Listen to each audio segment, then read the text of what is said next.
This is an Eye on Annapolis bonus podcast.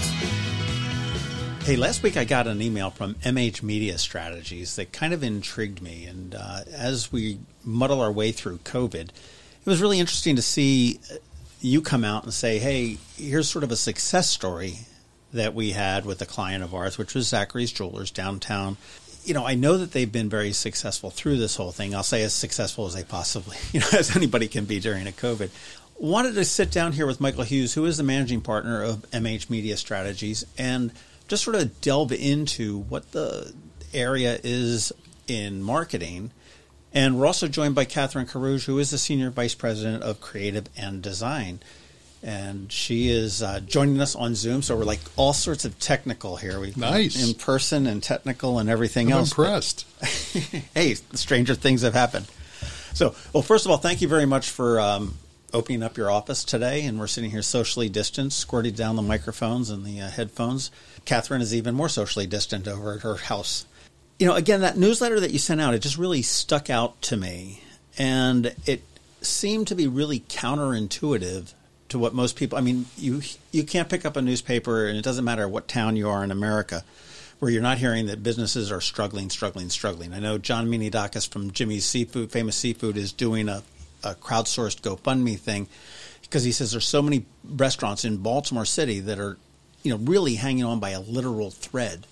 And to sit there and see what I would consider Zachary's Jewelers I don't want to say non-essential in the terms of this whole thing, but this is, when the COVID hit, I mean, I didn't go, oh my gosh, I can't get to Zachary's Jewelers. What am I going to do if Giant had closed? I just was so impressed to sit there and see how you guys worked with them to turn it around a little bit. How did that all come about? Well, Zachary's Jewelers is probably the quintessential definition of a highly personalized business. And what has helped them thrive for so many years is their attention to detail and their genuine care for their customers and how they interact with their customers. And when the pandemic hit, obviously, with non-essential businesses being closed, limitations when it did reopen, we had to help them figure out a way to maintain that relationship and get creative on ideas on how we can continue to grow their business. I mean, we're not in the business of helping businesses close. Right. We're in the business of helping them thrive. Well, it seems that you really, really did that. And I remember when it closed, and specifically for Zachary's, you guys, I say you guys, but they were in the middle of launching this giant in-person, come in and spin the wheel on the game show and win all sorts of prizes, which was much more, totally in person and do that. I mean, and you guys really sort of helped them pivot on from there. Yeah, that was crazy. Zachary's has never done a sale. And we brainstormed with them this idea of a big sale that was kind of themed around a game show. So we had different game show games and themes and visuals and all kinds of interaction where let's make a deal with Steve where you'd write down what you want to pay for a particular item.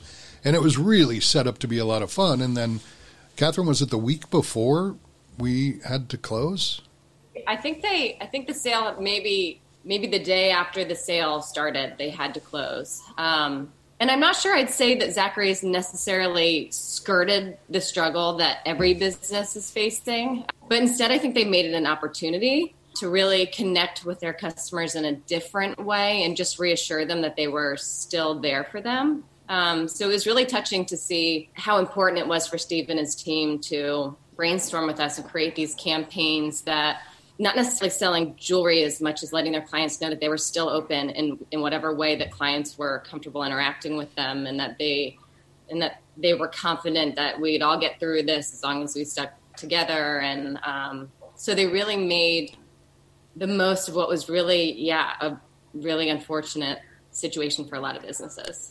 Well, it's sort of like the old thing is, if your customers aren't coming to you, you need to go where your customers are. And it's just in the way they delivered their product. But some of the things obviously the low-hanging fruit is pick up your jewelry at curbside or we'll ship it to you. That's the real low-hanging fruit. They would deliver it. personally deliver it. But also setting up virtual appointments where, as Steve said in some of the messaging, birthdays, anniversaries, special occasions still happen. Right. And Zachary's is the place that helps people celebrate those occasions. And they wanted to be able to provide the opportunity to get that perfect item. And if it meant shopping virtually and showing things on a Zoom meeting, so be it. Well, I think they did a fantastic deal. And then they had the happy hours. Yeah. So the trend that we were talking about in our latest blog was this increasing shift towards not just digital advertising, video content, but towards live streams. Because really, as our daily routines changed, we weren't going to the grocery store. We were shopping online. We weren't going to a yoga class. We were taking a yoga class on Facebook. So as more and more people were going online, we collectively saw that as an opportunity to just reach them in another way. So we developed this kind of QVC type live stream that got the employees back in front of their customers during a time when their customers weren't comfortable coming into the store. And for a while they weren't even legally, allowed right. to come into the store. And they not only shared their favorite jewelry pieces, but anecdotes, and they engaged with their audience in the comments. And the campaign ended up getting over 12,000 views.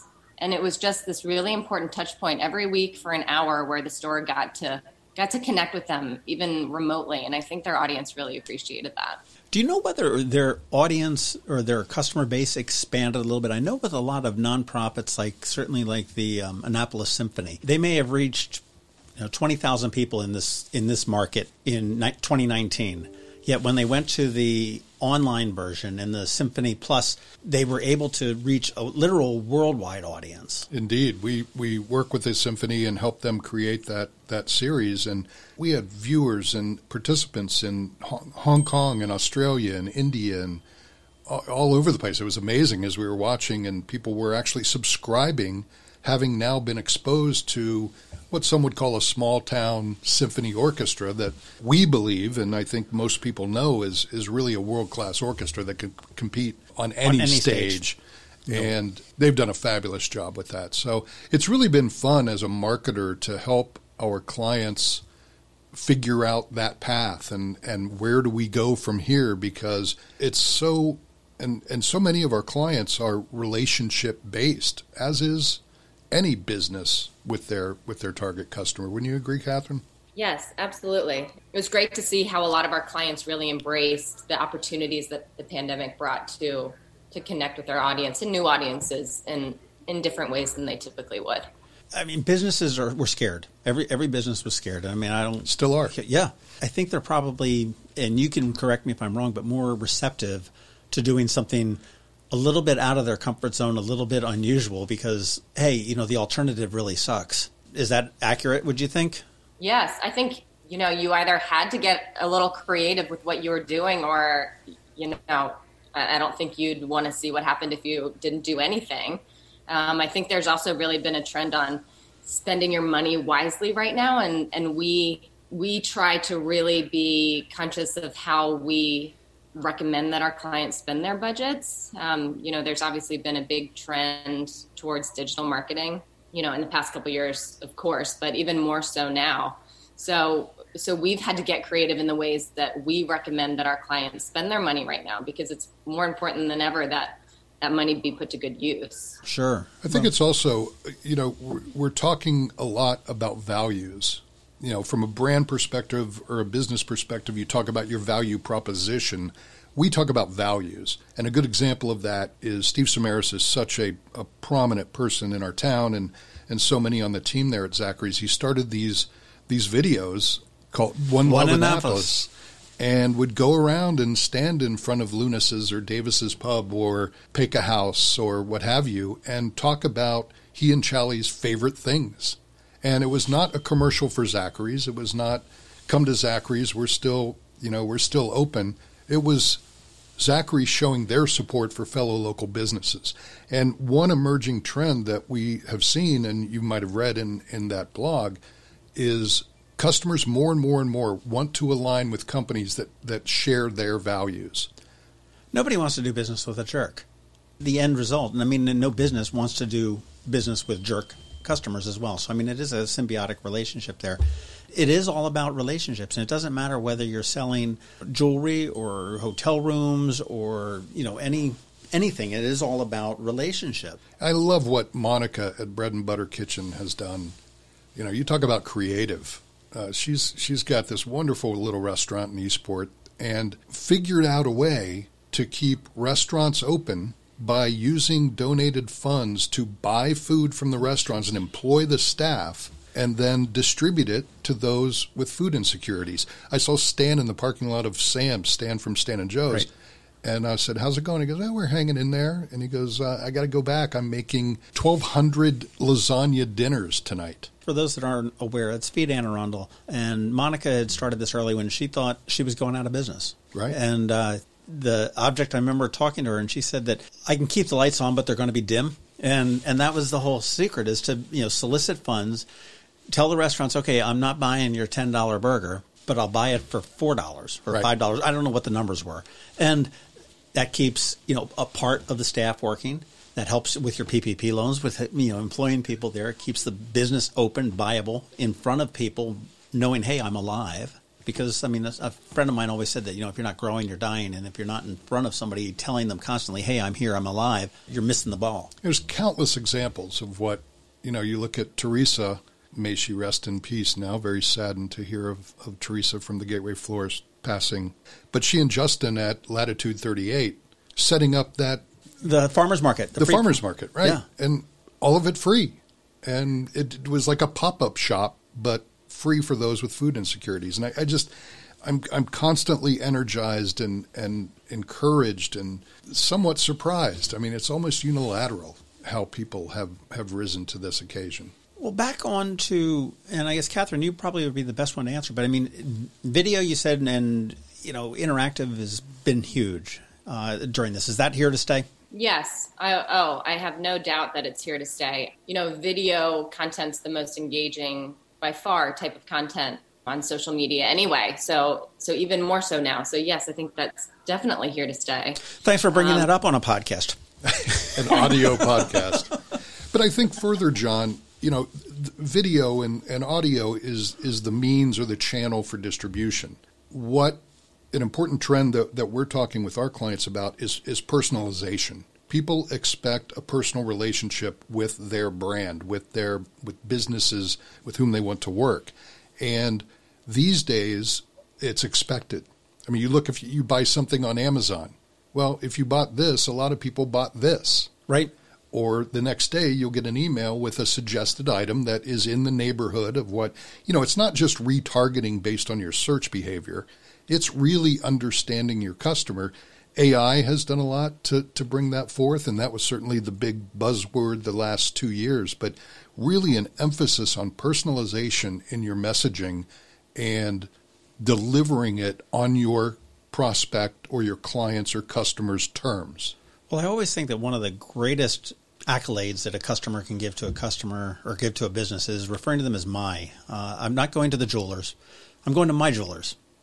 I'm going to my flower shop. I'm going to whatever it may be. And that's, it gives the customer a sense of ownership there. And I think that's, it all stems on the relationships there. Well, you look at online when somebody says, I need a good roofer, right. And people love to do that. They love to suggest their guy or their gal or their business. So you're exactly right. And our goal as marketers is to achieve that level of affinity and recognition and allegiance to make it mine. I think one of the hard parts as marketers, though, is word of mouth is so important, but that's not something that, we can't plan and buy word of mouth. That's not media that we can put money behind. So as marketers, what we need to do is really instill in our clients how important the review process is and getting your clients, especially your happy clients, to advocate on your behalf. So word of mouth is so important, and there's different tactics that we definitely encourage all of our clients to try to gently encourage their own customers to do to help them with that. Well, it goes back to the old thing. You give somebody a good experience and they're going to tell 10 people. You give them a crappy experience and they're going to tell 100. Thank you, Yelp. I saw something, I've told this story before, but there was a restaurant with a sandwich board out front, and it said, "Come try the worst meatball sub one person on Yelp ever had in their life." Brilliant. Brilliant. You talk about, knocking it down. Brilliant. Well, I'll tell you what are your capabilities? What do you guys do here at MH Media Strategies? I mean, are you just advertising buyers or media buyers? Or are you full service? What all are, I guess, your capabilities? I would like to think are capable of almost anything, and if we can't do it amongst... Can you get that stain out of my carpet in my upstairs hallway? We've got an amazing team here that brings forward their specific expertise. I would rival Catherine's design against anybody, with Dan I've known Chelsea Catherine. I've known Tom. Catherine for many years, and I'm not going to take that bet at all. And then we have a team of people that we work with outside of our walls that contribute in different areas. But when we bring somebody onto this team, it's not just about the box that you're in. Yes, Catherine is responsible and in charge of creative, but she can also contribute in strategy discussions, and she can contribute in so many other ways, as do all of our other teams. We've got an in-house videographer, and he's in those strategy calls. So right. We've got a diverse group of client. We're doing a lot in the senior healthcare space. We're very excited about the grand opening of Bay Village Assisted Living. Long time coming? A long time coming. There's a sister community over on the Eastern Shore called Queenstown Landing. There's opening about the same time. And we work with 13 other of their communities in Pennsylvania, Maryland, and Virginia. We work with the Stanley Hotel in Estes Park, Colorado, the fabled one of the most haunted hotels in the country, and where Stephen King wrote The Shining. Right. You talk about another COVID challenge. This is a business that not only was a successful and is a successful hotel, but did ridiculous money in ghost tours. Oh, I'm sure. And had to shut their doors. What do you do if you can't sell a hotel room, or you can't sell a meal, or you can't sell, a tour? And that's not in the middle of New York. No. It's a destination for sure. Yeah, we work with a variety of different clients, and I think that keeps us sharp because they all have different goals. And when we kind of get out of our box in working for something for Bay Village or Queenstown Landing, something may, a light bulb may go off that will help us with the Stanley Hotel or with, any of our other Zachary's Jewelers or any of our other clients that. Well, I think that the story coming out of this is that you guys have really helped a lot of businesses muddle through this and get through to this point. What advice would you give to a small business? What is going to help a small business succeed from February 2021 until we're safe? I'll have Catherine add to this, but I think the clients that we've been able to help rise above this are the ones that have an open mind and are willing to try something new, maybe a little risky, a lot different from how they've done things before. And, it's not just hiring a team like ours to help you navigate that. It's opening your eyes to fellow small businesses and having a conversation with a Monica at Bread and Butter, even though your business is building houses. Yeah, I think Michael hit the nail on the head. I think it's being open-minded and just willing to try things and step out of your comfort zone. And, there's a lot of things that we can try, and there's a lot of different variables that we can, when it comes to strategy and targeting and our creative messaging. And just, in our case, it's that our clients trust us to monitor these different variables, change these variables as we go, just so we can always get the optimum result for them. So knock on wood, we'll always make it work because we're just really dedicated to making sure that we've got the right mix of where our messaging is, what our messaging is, what these campaigns are, how we're reaching our audience, and just having faith that our customers are going to be there. And, there's we touched on it earlier, but there's a big focus on purpose-driven missions right now. Like we talked about, that customers want to align themselves with brands that are doing more than selling their goods and services, but that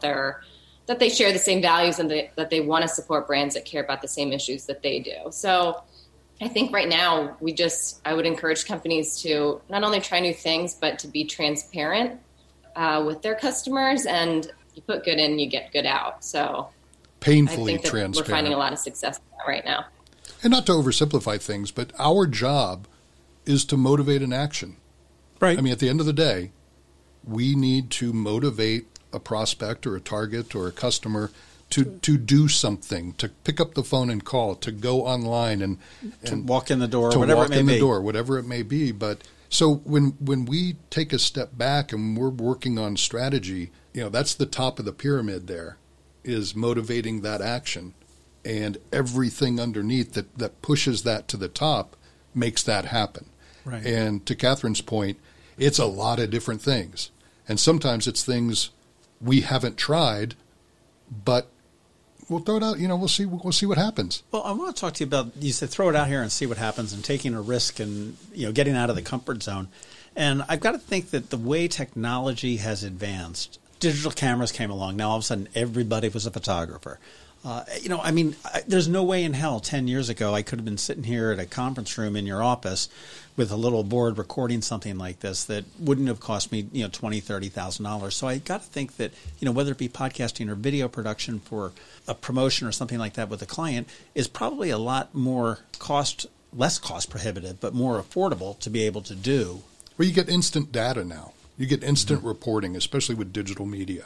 I mean, we can put a campaign on Google Ads, whether it's AdWords or PPC or YouTube, what have you, and the next day, no. Now, is that enough time to evaluate it? No. Probably not. Yeah. No, but we're going to be able to see and tweak, and it allows we do. us to just pivot in an instant. Whether we're not seeing the results that we want, and we want to change some of the variables to see if we can increase the performance, or all of a sudden we've got a new campaign idea and all of a sudden we just want to hit the ground running.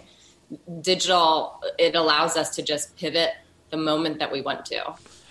All right. As we wrap up, I'm going to put you on the spot. You've got a customer and they want one free tip on how to do it. And each of you got to come up with one. And we'll let Michael go first because I'm looking at him in the face. I'm having a tough time during COVID. What do you think I should do? I would employ a tool, and there are many, to ensure that your business listings are consistent across the hundreds of directories that are available on the web. And it's not just search, Google, Bing, Yahoo. Everybody's heard of, for a construction company, for example, we've heard of Hughes and Manta and Home Builder. But have you heard of letsbuild.com or myhuckleberry or constructionlinks.com? There are services, and we employ this for a number of our clients, that in short, Google hates if you have one phone number here and another here, or one address here and one there. This tool helps you make your listings consistent across the entire spectrum, and it's essentially automated. It requires some monitoring, but if I were to give one tip to a small business that would be relatively inexpensive, look to that. I would look to business listings. What about you, Catherine? What's in your quiver?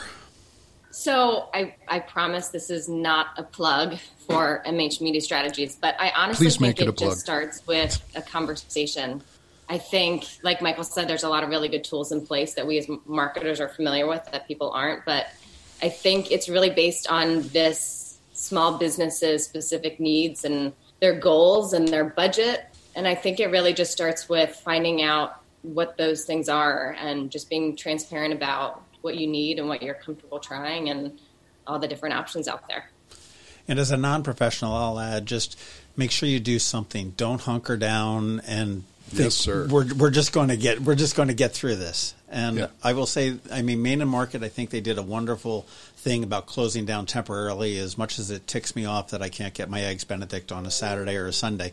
But they have been out in front. Hey, we're still open. Hey, we've got a Domino's moving in next to us. When we open up on March 1st, we're just hibernating. We're not, so people aren't staying forgetting there. Right. Make sure that your message is getting out. That's what I would suggest. There's a lot you can do for free. Yeah.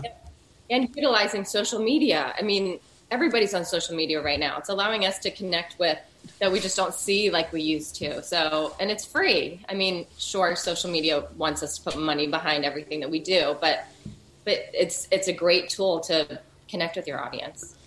Fantastic. Well, Michael Hughes, who is the managing partner for MH Media Strategy, thank you very much for your time. Thank you.